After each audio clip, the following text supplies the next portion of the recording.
düşürmay sözümü açan Leyli.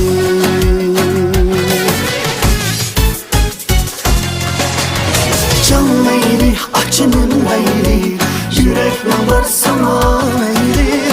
Sözlerim pek şirin, büyüdü bu cenin, sana kıydım yürekte ah Leyli.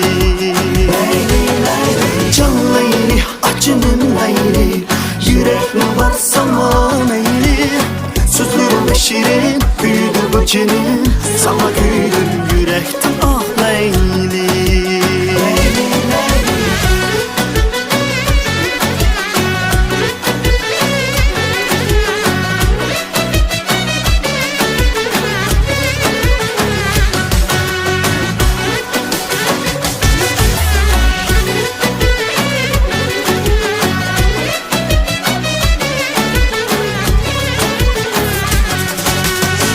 On beş günlük dolunaydık, nur çiçeğiydi yüzlerin Leyli. Dolunaydık günlük geldin, düşürme yüzünü açan Leyli.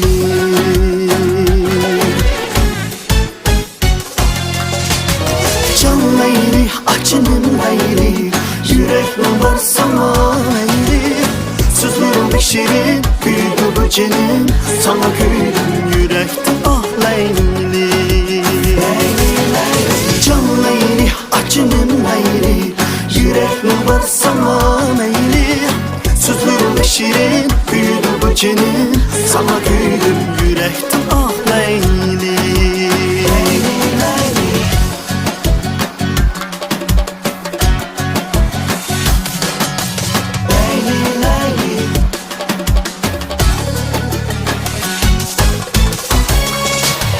Can Leyli, açının Leyli, yürekme var sana Leyli. Sözlerim pek şirin, büyüdü bu cenin, sana kıydım yürekte ah Leyli. Can Leyli, açının Leyli, yürekme var sana Leyli. Sözlerim pek şirin, büyüdü bu cenin, sana kıydım yürekte ah Leyli.